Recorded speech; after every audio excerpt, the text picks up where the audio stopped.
Allah hanya memandang ke dalam kolbu. Ingin dipandang wajahnya, kita bersihkan wajah. Jika ingin bertemu seseorang spesial, kita bagus-baguskan baju. Kenapa ketika ingin bertemu Allah tidak membaguskan kolbu? Kalau kita habis makan coklat atau makan yang berkuah, ada kotoran di mulut, kita lap. Benar? Berani ketemu seseorang tanpa lap? Jika kita tidak berani bertemu seorang makhluk sebelum membersihkan wajah, kenapa engkau berani datang kepada Allah sebelum membersihkan kolbu? Nekat kita bertuhan. Itu sebabnya kita ditolak di pintu.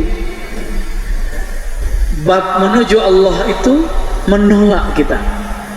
Jangankan kehadiran Allah, hadir di masjid dalam keadaan tidak suci, berani? Tidak berani. Di dalam Al-Quran Allah berbicara kolbu lebih dari 100 kali. Kenapa Allah berbicara tentang kolbu lebih dari 100 kali? Karena Allah mementingkan kolbu melebihi qalibu. Qalib, penampilan fisik ini, ketaatan yang zahir, celana, sarung, serban, rida, syal, itu qalib yang Allah pandang kolbu. Maka saya mengajak diri saya sendiri dan kita semua, mari hiasi kolbu dengan nama-nama Allah. Kita tidak mungkin menjadi hamba yang bersih mutlak, karena kita bukan Rasul, kita bukan Nabi. Wali mungkin juga belum tahu, tapi Allah selalu membuka harapan dan mengatakan, Innallaha tawwab. Allah itu penerima orang yang mengaku salah. Kita ini tidak dituntut untuk bersih mutlak. Kita cuma diminta, akuilah jika engkau salah. Salat tadi tidak khusyuk, kita ngaku, ya Allah, aku berusaha khusyuk tapi aku tidak sanggup khusyuk. Engkaulah yang memberi khusyuk, ya Allah. Maka berikan kami pengenalan mengenai Engkau, ya Allah, sehingga rasa khusyuk itu muncul. Amin ya Rabbal Alamin. Maka beragama jangan menyusahkan diri. Jangan kemudian mengatakan saya suci, saya ingin menjadi orang suci berganti dia. Tidak. Suci di situ artinya berusaha untuk suci, bukan suci yang mutlak. Maka di dalam Al-Quran ada kalimat di surah Al-Waqi'ah, la yamassuhu illa al-mutahharun. Tidaklah menyentuh Al-Quran kecuali yang mutahhar. Mutahhar artinya yang disucikan. Siapa yang mensucikan kita? Allah sendiri juga. Bukanlah Ar-Razi yang membersihkan dirinya, bukanlah hamba membersihkan dirinya. Hamba minta dibersihkan kepada Allah Subhanahu wa ta'ala. Itulah makna astaghfirullah.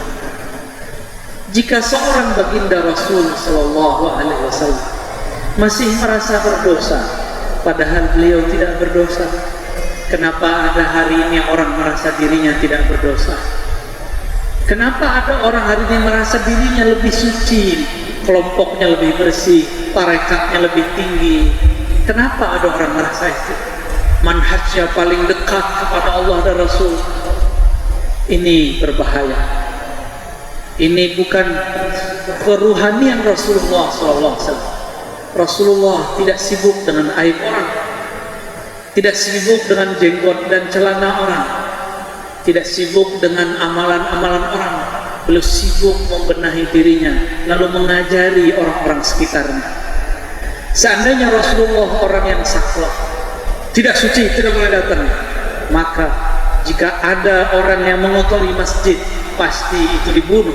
Tapi Nabi tidak melakukan itu. Hadis yang sering saya sampaikan, baginda Rasulullah SAW didatangi Arab Badui, tidak ada adabnya sama sekali. Arab Badui itu Arab pelosok, tidak terpelajar, tidak nyantri, tidak sekolah. Arab Badui ini Setiap kali melihat tembok, seperti sopir angkot zaman dulu, sopir truk zaman dulu kalau lihat tembok apa?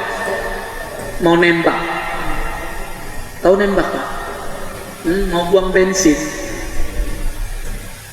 Ini si Arab Badui melihat tembok kok bagus-bagus begini nggak disirami, maka dia siramilah tembok masjid Rasulullah dengan bensin yang dia punya.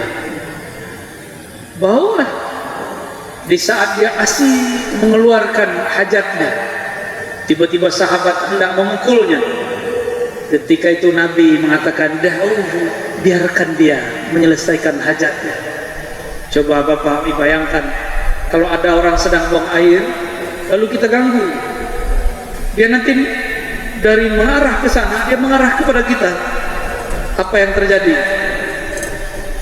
Ada tembakan ke sasaran yang lain. Najis berceceran kemana-mana. Maka Nabi SAW mengatakan, da'uhu, biarkan dia.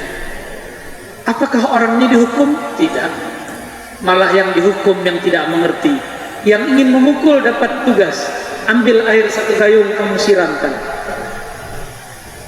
Tapi sahabat tidak menganggap ini hukuman. Dia menganggap ini sebagai sebuah pelajaran, bahwa tidak semua orang yang salah itu salah, tidak semua orang yang taat itu benar. Banyak orang salah, dia sedang mencari kebenaran.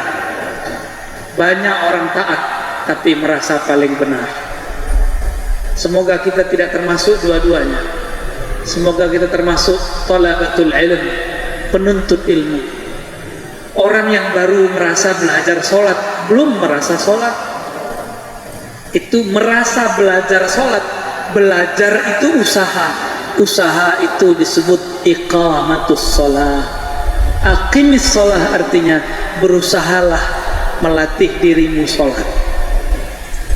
Kalau ada orang merasa sholat, Allah katakan fawailun lil musallin, celaka bagi orang yang merasa sholat. Jadi nanti jika ada orang belum sholat, kita tidak boleh hina, ya. Sepakat? Suatu kali Nabi SAW berdoa, hadis Sahih Bukhari, Allahumma inni as'aluka salamatas sadri. Ya Allah, aku memohon kepada Engkau salamah. Salamah bukan bahasa Arab, itu artinya bukan selamat. Salamah itu artinya terbebas dari keburukan dan aib.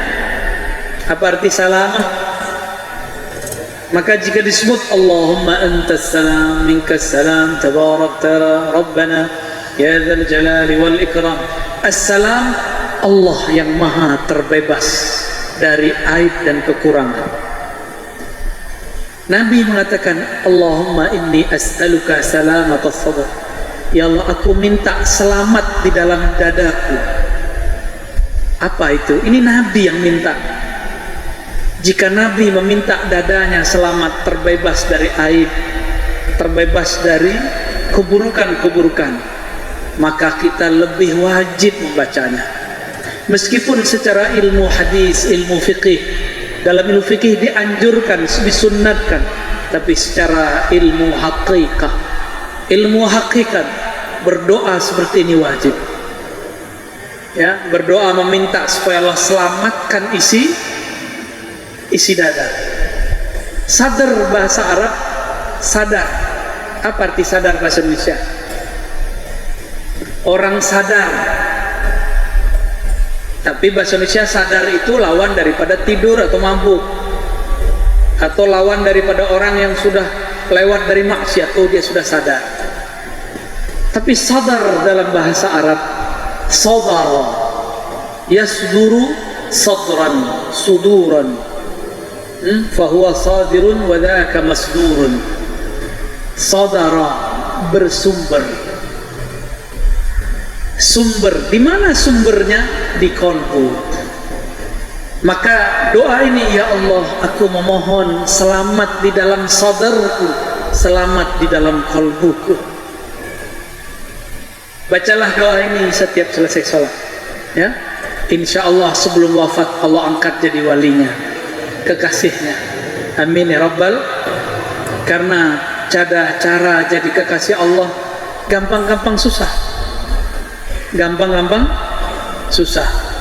Hatta kepada anjing tidak boleh benci.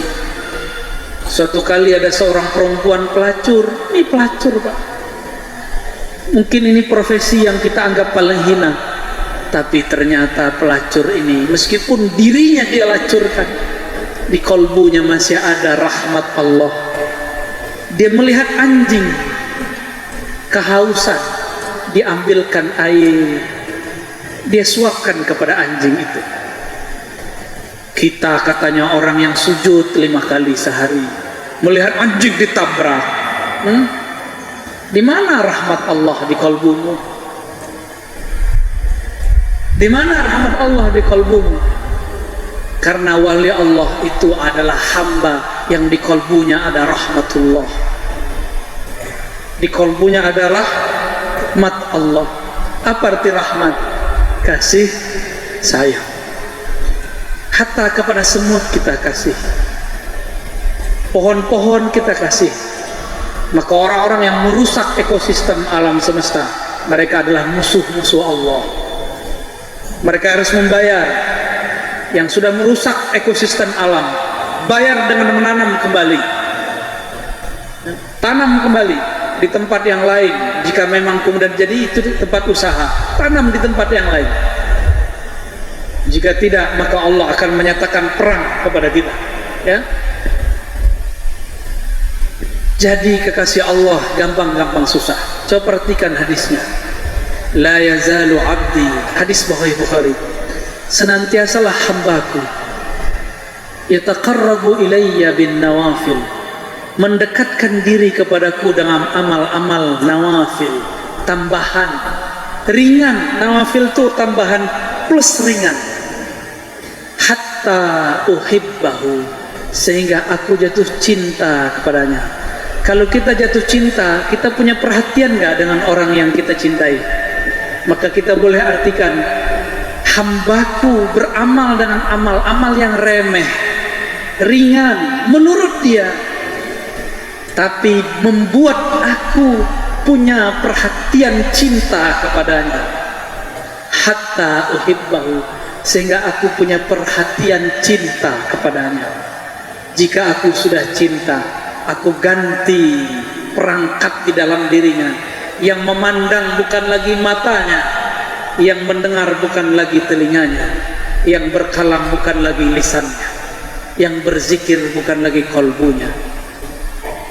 Allah mengatakan, kuntu, akulah yang berkalam saat dia berkalam, akulah yang mendengar saat dia mendengar, akulah yang memandang saat dia memandang. Jangan bayangkan Allah itu galak, ya. Allah itu asik. Rasulullah asik nggak orangnya? Rasulullah itu asik, cuma sahabat yang sungkan. Rasulullah itu mudah senyum, nggak tegang, begini terus. Allah Akbar, bid'ah, haram. Nggak begitu Rasulullah. Rasulullah itu penyayang Rasulullah. Apa kata beliau? Aku kepada kalian seperti ayah kepada anak-anak. Ayah kepada anak-anak ada masanya ngajar, ada masanya bermain-main, ada masanya berkasih sayang. Akrab Rasulullah SAW dengan para sahabat. Allah sebelum kita dicipta sudah tahu masalah kita. Sudah atau belum? Terus untuk apa kita kasih tahu kepada Allah? Kalau doa minta keteguhan, bukan minta macam-macam. Coba lihat Nabi mengajarkan doa apa? Kita sudah hafal semua. Allahumma inni ala dzikrika wa syukrika wa husni ibadah. Ya Allah, bantu aku berzikir. Gak minta banyak zikir, minta dibantu supaya bisa karena nama Allah sangat berat. Wa syukrika, bersyukur. Gak minta fulus, tapi kalau fulus sudah punya, bersyukur kan? Kalau harinya banyak, bersyukur nanti. Anak-anak, dulu saya sendiri, anak saya banyak. Nabi Adam itu senang melihat umatnya sekarang banyak yang sholat. Kata baginda Rasul SAW, inni mukatsirun bikumul umam, aku berbangga dengan umat yang lain karena umatku banyak. Kembali kepada yang tadi, Nabi tidak mengajarkan minta barang. Nabi mengajarkan tujuan. Tujuan kalau punya harta supaya apa? Supaya bisa beramal soleh, bersyukur. Jangan minta hartanya takut lupa diri, mintalah syukurnya. Ya, Nabi ditanya, ya Rasulullah, apa amalan paling mulia? Nabi mengatakan, mengingat Allah sebanyak-banyaknya. Baik engkau lagi sholat, lagi zikir, lagi sedekah, hatta jihad. Ternyata orang berjihad kalau nggak zikir, jihadnya kurang sempurna. Makanya banyak orang jihad, niatnya tidak benar. Mau menikahi 72 bidadari, ya salah. Sedikit itu bro, ya. Menikahi 72 bidadari itu sedikit. Ente kalau masuk surga 1000 aja sedikit. Terlalu rendah. Masuk surga cuma urusan bainal fakhizain, antara dua paha. Itu terlalu hina ente masuk surga begitu. Mending datang ke lokalisasi aja. Jihad bukan itu. Jihad li'ila'i kalimatillahi hiyal ulya, untuk menegakkan kalimat Allah yang tinggi. Sebelum meninggikan kalimat Allah di sana, tinggikan dulu di dalam diri. Takut kita hanya kepada Allah Subhanahu wa ta'ala, ya. Tapi berani nggak boleh juga berlebihan. Maka Imam Al-Hakim At-Tirmizi mengajarkan ada cinta, ada takut. Cinta membuat orang berani. Benar nggak? Kalau cinta berani nembak sendiri, ya? Khasyah, takut kepada Allah, membuat orang kemudian tidak berani bergerak. Dua ini harus ada di kolbu. Sahabat-sahabatku yang dimuliakan Allah, maka PR kita ke depan adalah mempelajari ilmu kolbu. Kalau sudah masuk ke dalam kolbu, dia tidak akan pernah keluar lagi. Dia akan terus. Kolbu itu di dalam lapisannya ada namanya fuad. Fuad ini bertanggung jawab di hadapan Allah nanti. Ya, sesungguhnya sam'a wal basar, pendengaran, penglihatan, wal fuada, dan fuad, semuanya itu dimintai pertanggungjawaban. Sekedar kolbu belum bertanggung jawab, tapi kalau sudah jadi fuad, sudah jadi keputusan di hati, maka dia dipertanggungjawabkan. Ya, apa beda kolbu dengan fuad? Di kolbu banyak lintasan, banyak was-was, tapi kalau fuad, pendirian kita. Ini dihisab, hati-hati, ya, itu dihisab. Sahabat-sahabat yang dimuliakan Allah, Nabi SAW, beliau mengatakan, ketika ada seseorang di antara sahabat tidak terkenal, tapi dia punya wiridnya salamatus sabar, membersihkan isi kolbu. Apa kata beliau? Akan duduk di tempat ini ahlul jannah. Jadi ahlul jannah, ahli surga, nggak perlu bunuh orang. Mau jadi ahli surga, bersihkan dulu di sini. Di tempat yang lain ada sahabat ternyata belum terbukti setia. Seorang jawara, pendekar sakti, satu bisa lawan 5 orang sekaligus. Saktinya bukan main, bisa mengalahkan banyak orang. Tapi ketika malam hari dia berjuang, sahabat mengatakan, ya Rasulullah, itu ahli surga. Kata Nabi, tidak. Huwa ahlun nar, finnar, dia masuk neraka. Sahabat kemudian ada yang memata-matai terus, wahai Rasulullah, sudah banyak orang kafir dibunuh olehnya. La, finnar, dia masuk neraka. Ternyata malam hari musuh kalah, dia terjatuh karena kakinya luka, badannya tertusuk, tapi tidak mati. Sakit tidak tertahankan. Akhirnya diambil belatinya, dia tusukkan ke jantungnya. Mati su'ul khatimah. Ternyata orang ini kolbunya tidak selamat.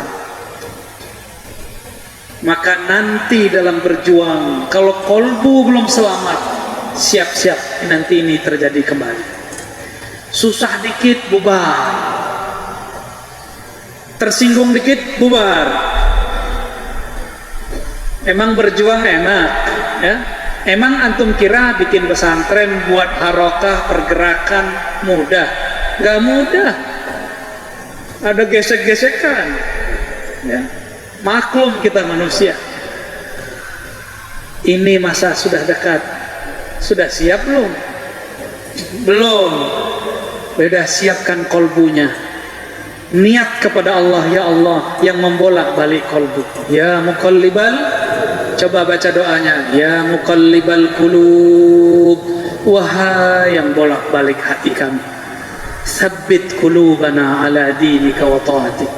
Tetapkan hati kami dalam din Engkau, agama Engkau, akhlak yang taat kepada Engkau. Itu kita minta. Sampai mati kita minta itu. Ya. Coba diulang. Ya muqallibal qulub, tsabbit qulubana ala dinika wa ta'atik. Para sahabat meriwayatkan Rasulullah sering bersumpah dengan menyebut wa muqallibil qulub, wa muqallibal qulub, wa muqallibil qulub, wawnya demi yang membolak balik hati. Beliau sendiri pun mengalami goncangan-goncangan, apalagi kita. Sufyan Ats-Tsauri datang ke gurunya. Kata Sufyan, wahai tuan guru, di mana ada tetangga, ada tempat tinggal yang gak ada orang rese, gak ada pergesekan. Dibawa oleh gurunya sini, dibawa ke pemakaman. Kau pindah rumah ke situ. Ya, baik. Maka bapak saudara yang akan Allah, mari persiapkan kolbu, mendekat kepada yang mendekat, yang membolak balik kolbu. Biarlah kolbu ini begini, dia berubah terus, nggak mungkin dia tenang. Dia berubah terus, kadang soleh, kadang tidak soleh, kadang kotor, kadang bersih. Itulah kolbu. Maka saya mengatakan jangan berlebihan, jangan sok bisa suci. Maka saya tidak pernah mengajarkan kolbu mesti suci. Yang ada kolbu harus sadar bahwa dia tidak suci.